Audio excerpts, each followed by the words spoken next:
गुफ्तगू हो रही है कारा साहब से। आइए गुफ्तगू के सिलसिले को जारी रखते हैं। 2013 डॉक्टर ताहिरुल कादरी इस्लामाबाद का धरना, आप फिर मुज़ाकराती टीम में शामिल, आप उनसे बहुत मोहब्बत की बातें कर रहे हैं।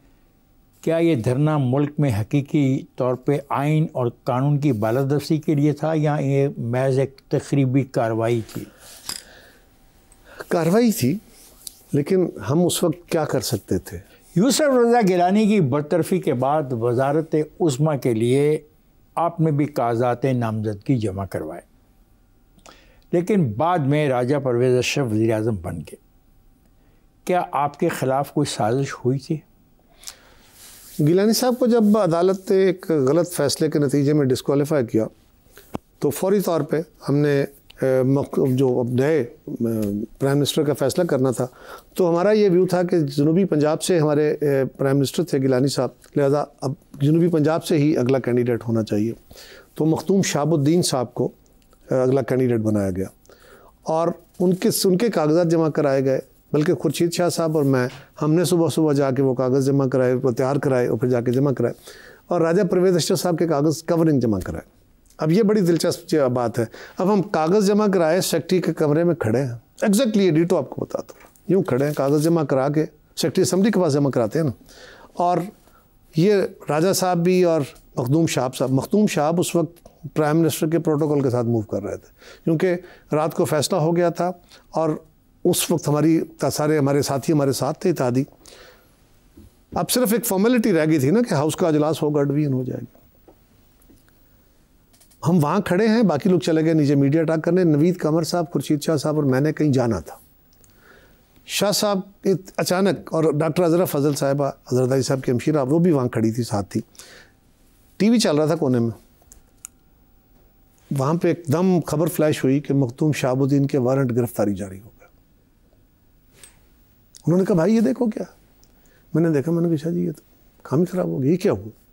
एक बंदा जिसके फैसला कल का हो चुका है कि वो हमारा प्राइम मिनिस्टर है। वारंट किसने जारी किए? ANF ने। अच्छा, वहीं खड़े थे तो ANF का पता चला जी कि ANF ने उनको एफेड्रीन केस में उनके वारंट जारी किए हैं, टीमें जारी हो गई। अब वो बंदा जो प्राइम मिनिस्टर तकरीबन बन चुका है, कागज़ उसके जमा हो चुके हैं, हम जाके स्पीकर के कमरे में बैठकर, सच्ची बात है, जैसे वो कहते हैं ना सर में कोई चीज़ ऐसी पड़े कि आपको पंजाबी में कहते तौर पर हो गए, उस हालत में चले गए कि क्या हुआ। अब हम अपने तौर पे बैठे और हमारा ये ख्याल था कि ये कोई और गेम है, ये सिंपल नहीं है।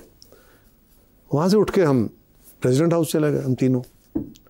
अब प्रेसिडेंट साहब के साथ जाके मिले तो वहाँ बैठ के ये देखा तो हमें उनका भी ये ख्याल था कि ऐसा यार कुछ समझ नहीं आ रही, ये कोई और ही बात है, इस तरह सिंपल नहीं है ये।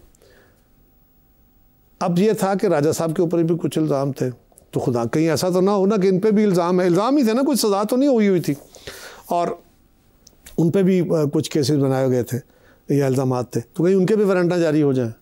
हमें यह था कि हमारे ख़िलाफ़ कोई साजिश हो रही।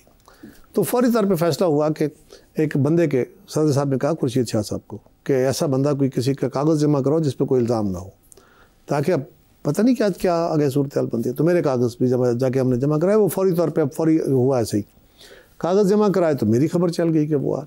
तो उसके बाद मेरे ऊपर ये फ़ैसला था, लेकिन फिर चौधरी साहबान ने, क्योंकि हमारा मुकामी ज़रा मुखालफत है ना, उस वक्त काफ़िली हमारे साथ थी, हमें उनके वोटों की ज़रूरत थी, उन्होंने कहा कि हम उसको वोट नहीं देंगे, जो हमें इतला मिली थी, और इसलिए मुझे विड्रा कर लिया गया। राजा साहब, सदर पाकिस्तान ने टेलीफोन किया मुझे और मुझसे मेरी राय ली।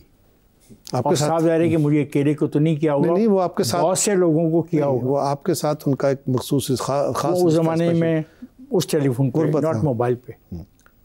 तो इसका मतलब आप बनते बनते रह गए। ठीक है चौधरी, आप गुजरात जीत गए। जी ऐसे ही है, लेकिन ये अल्लाह की रज़ा और का रहा। ये थोड़ा है इफ्तिखार कि एक सियासी कारकुन वज़ीर आज़म का उम्मीदवार बन जाए। क्या ये हकीकत है कि बिलावल भुट्टो ने आपको पीपल्स पार्टी वसीत पंजाब के उहदे से इसलिए अलहदा किया कि आप ज़िला खुशाब की ज़िमनी इंतखाबात में कुछ काम नहीं कर सके और पीपल्स पार्टी को 500 वोट मिला? उन्होंने कहा ये आदमी इस काबिल नहीं है कि जो 500 वोट भी हासिल ना करवा सके पार्टी के लिए। इफ्तिखार साहब, ये यकीनन एक ये मुझ पर सवाल बनता था ना, क्यों ना मेरी क़यादत मुझ पर सवाल करती, और लेकिन ये खाली वजह नहीं थी। लोग कहते हैं कि आपकी नाराज़गी इस बना पे हुई कि you wanted to become a senator from the Sindh quota. बिल्कुल नहीं। ओके। मेरी पार्टी ने हमेशा मुझे इज़्ज़तें दी हैं, मुझे पार्टी के ओहदे दिए हैं, मुझे वजारतें दी हैं, गवर्नर बनाया है, प्राइम मिनिस्टर का कैंडिडेट बनाया है। डिफरेंस ऑफ ओपिनियन मेरा क़यादत के साथ रहता है, पहले भी था और वो भी कबूल करते हैं उस बात को। मुझे इस बात पे फ़ख्र है कि मैं ऐसी क़यादत और ऐसी जमात में हूँ, उनके साथ हूँ जो डिफरेंस ऑफ ओपिनियन को बर्दाश्त करते हैं। एक इंटरव्यू में आपने कहा कि इमरान खान में एक सलाहियत तो बड़े कमाल की है, अपना झूठ ऐसे बेचा है जैसे लोग ख्वाब बेचते हैं। तो यार आप भी तो ख्वाब बेचते हो, मैं भी ख्वाब बेचता हूँ, ये मजहबी लोग भी ख्वाब बेचते हैं, हम सियासतदान भी ख्वाब, ये दुनिया सारी है ही तो। उसका ख्वाब बिक गया। देखे ना, ख्वाब नहीं, उसका ख्वाब नहीं बिका, उसका शराब बिक गया। कुछ इफ्तिखार वो लोग होते हैं जो शराब दिखाते हैं, शराब कभी उसकी ताबीर नहीं मिलती, वो 1% भी सच्चा नहीं हो सकता। ख्वाब की ताबीर कभी आपको 20% मिल सकती है, कभी 80% मिल जाएगी, लेकिन शराब की कभी 1% भी नहीं मिलेगी। इमरान खान का शराब बिका है, ये उसकी सलाहियत है कि उसने बेचा। क्या आप पर इल्ज़ाम दुरुस्त है कि आप पार्टी की इमेज की बजाय ज़ाती इमेज पर ज़्यादा तवज्जो देते हैं? मेरे लिए तो ये ओढ़ना बिछौना पार्टी है। इफ्तिखार, मैंने एक वक्त जब मुझ पर बहुत सारे शकूक ज़ाहिर होने शुरू हो गए कि लोग भागने शुरू हो गए पार्टियाँ छोड़ छोड़ के, तो मैंने उस वक्त कहा था मैं तो पार्टी को मां समझता हूँ। क़ारी साहब, क्या वजह है कि 2024 में आपका नाम गवर्नर पंजाब के तौर पे सामने आया लेकिन आपको गवर्नर नहीं बनाया गया? क्या ये बिलावल भुट्टो की आपके हवाले से नापसंदीदगी का इजहार था? यार इफ्तिखार, ये कुछ ज़रूरी है कि हर वक्त मेरे हक़ में ही फ़ैसले आएँ? क्या सलीम हैदर पार्टी का कारकुन नहीं है? क्या दीगर लोग पार्टी के कारकुन नहीं? पाकिस्तान में जमहूरियत चल पाएगी? इसके अलावा कोई रास्ता नहीं। शुक्रिया क़ारी साहब, आप तशरीफ़ लाए, आपने मेरे प्रोग्राम में शिरकत की और मैं आपका बहुत शुक्रिया अदा करता हूँ। मेरे लिए फ़ख्र है कि आपके साथ बैठ के मैंने वन-ऑन-वन प्रोग्राम किया। वेलकम बैक ख़ुद गुफ्तगू हो रही है कमरुज़्ज़मान क़ारी साहब से। हम गिलगित बिल्तिस्तान के लिए वेट एंड सी अप्रोच क्यों अपनाए हुए हैं? क्या हम नहीं जानते कि सी पैक की कामयाबी गिलगित बिल्तिस्तान के साथ मुंसलिक है और गैर मुल्की ताकतें इसके पीछे हैं? यकीनन है, यकीनन है, मैं तो इससे इनकार नहीं कर रहा। आप कहते हैं कि लेकिन हमने फिर भी हमने उस इलाके को भी फैसिलिटेट किया है, हमने सी पैक भी करना है। पाकिस्तान के वजूद के खिलाफ है अलवी ताकतें का बहुत सारे इंडिया हमारे खिलाफ नहीं है और कई ममालिक। आप कहते हैं कि, अब ये सवाल सुनिएगा गौर से, आप कहते हैं कि जमहूरियत के नाम पर पीपल्स पार्टी अदारों से तसादम के ख़िलाफ़ है, ठीक, और दूसरी तरफ कहते हैं कि जमहूरियत के कत्ल में कई अदारे मुलव्वस थे। अब मुझे बताएं आप क्या फ़र्क करेंगे? मैंने अर्ज़ किया कि मुल्क में मार्शल लगा, क्या जमहूरियत की खिदमत हुई? नहीं, जमहूरियत के ऊपर वार हुआ। किसने किया? इदारों ने। नज़रिया ज़रूरत और इस तरह के बाकी फ़ैसले आए, जमहूरियत पे ज़रब लगी, किसने लगाई? अदलिया ने। क्या जमहूरियत की खिदमत हुई? नहीं, इदारों ने जमहूरियत को नुकसान पहुँचाया। मैं आज भी कहता हूँ पहुँचाया। दूसरा, हम तसादुम नहीं चाहते। तसादुम से क्या मुराद होती है? आप इदारों पर चढ़ दौड़ें, आप अपने इदारों से लड़ पड़ें, आप लाठियाँ और बंदूकें उठा के लड़ पड़े। तसादुम नहीं चाहते। हम ये तो नहीं कह रहे कि हम इदारों की हैसियत को मानने को तैयार हैं, हम कह रहे हैं हम स्ट्रगल कर रहे हैं, हम अपनी पीसफुल स्ट्रगल करते रहेंगे उस वक्त तक जब तक पाकिस्तान एक सही मानों में डेमोक्रेटिक स्टेट नहीं बन जाता। तसादुम को और इसको दोनों को आप कैसे मिक्स कर सकते हैं? तसादुम पार्टी ने किया, किसी ने? देखिए, जिसने किया फिर उसका हाल भी है, उसने कौन सी अपनी खिदमत की और कौन सी जमहूरियत की खिदमत की। यही बात हम चीखते रहे। और आपको याद होगा, हमने, ये पीपल्स पार्टी का कमाल था, गवर्नमेंट का हिस्सा थे हम, और बिलावल साहब ने सेंट्रल एग्जीक्यूटिव में बैठ के ये फैसला किया कि हमें डायलॉग करना चाहिए। हमने डायलॉग का अमल शुरू किया, सुप्रीम कोर्ट दरमियान में आ गई, सुप्रीम कोर्ट में हम सियासी जमातें पेश हुई, हमें बुलाया गया, मैं खुद पीपल्स पार्टी की तरफ से पेश हुआ। हमने सुप्रीम कोर्ट से गुजारिश की, हुजूर ये सियासत का काम है, ये आपका काम नहीं है, आइन हमने बनाया था, हम ही इसको बचाएंगे, हम ही इसको अमेंड करेंगे, आप उसका नुक्ता भी बदल नहीं सकते, लेकिन आप हमें मौका दें, आप इस डायलॉग में मत आएँ, आपका नुकसान होगा। लेकिन बदियाल साहब नहीं माने, जज साहब नहीं माने, फिर डायलॉग हुआ। आपको पता है ना उस डायलॉग का क्या नतीजा निकला था? वही 6 मई को अगर हमारी कहने पे जो डायलॉग हो रहा था और कंक्लूड हो गया था और उसमें तय हो गई थी बातें, अब सिर्फ लिखना था, उस मुआहदे को अगर लिख दिया जाता, ये भी एक तारीख है। जिस तरह भुट्टो साहब के मुज़ाकरात कामयाब हुए, मुआहदा लिखना था, साइन होने थे और उससे पहले मार्शल लग गया, यहाँ भी यही हुआ। वो मुआहदा लिखना था, इमरान खान साहब का फ़ोन आ गया और शाह महमूद कुरैशी और उनकी टीम खुदा हाफिज़ करके चली गई। ये 6 मई का जिक्र है और फिर 9 मई हुआ। अगर 6 मई को मुआहदा लिखा जाता तो इफ्तिखार फिर 9 मई ना होता। आज जो मुल्क के हालात हैं, ना उनकी जमात के, ना मुल्क की जमहूरियत के ये हालात होते, ना इदारे को ये मलून करना होना पड़ता है। 6 मई की टीम में 3 अफराद PTI के थे और 3 अफराद पीपल्स पार्टी के थे। हमारे गिलानी साहब थे, नवीद कमर साहब थे, बाकी जमातों के भी थे, क्योंकि हमारी तरफ से तो ज़्यादा जमातें थी ना। अच्छा, PDM की तरफ से और उनकी तरफ से 3 लोग। मामला तय हो गया था।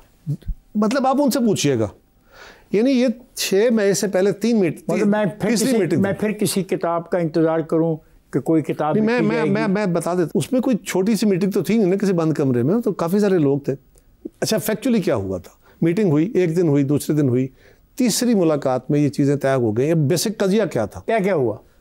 कजिया क्या था? कजिया ये था कि 2 सूबों के अंदर असम्बलियाँ तोड़ दी गई थी। सुप्रीम कोर्ट कह रही थी इलेक्शन कराए, हम सुप्रीम कोर्ट गए हुए थे कि हजूर इलेक्शन नहीं हो सकते, हालात आइन के खिलाफ जा रहे थे। हम आइन इलेक्शन तो 90 डेज में करवाने लाजमी थे। हम आइन के खिलाफ नहीं जा रहे थे, हम सुप्रीम कोर्ट में ही गए थे। हम सुप्रीम कोर्ट को इनकार करके नहीं बैठे हुए थे, हम अपना व्यू लेके सुप्रीम कोर्ट के पास इस्तदा लेके गए थे। और गुजारिश है, उसमें ही पीपल्स पार्टी ने यह तहरीक करके मुज़ाकरात शुरू कराए। हमने मुस्लिम लीग को राज़ी किया, हमने मौलाना फजलुर रहमान साहब को राज़ी किया, हमने अपने बाकी इत्तेहादियों को राज़ी किया। ये बिलावल साहब की सोच थी और उस कमेटी में मैं शामिल था।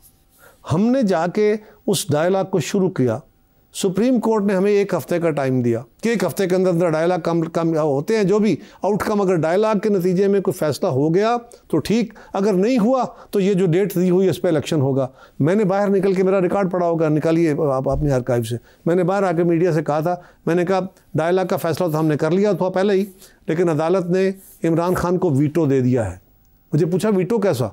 मैंने कहा वीटो ये है, अदालत कहती है कि ये हमने डेट दी हुई है, 14 या 18 मई थी, जो भी मुझे याद नहीं, अब वो डेट दी हुई है, उस डेट पे इलेक्शन होंगे। अगर डायलॉग कामयाब हो गया तो फाबेहा, नहीं तो फिर इस डेट को फाइनल डेट समझे।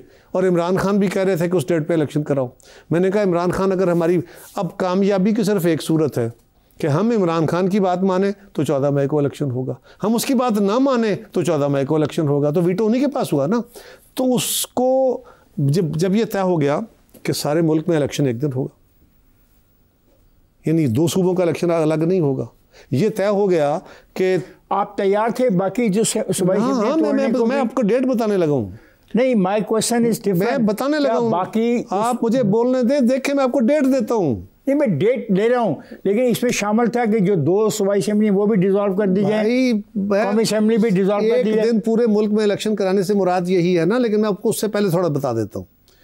ये तय हो गया कि 24-25 जून को हम बजट पेश करेंगे और बजट पास होगा जून में।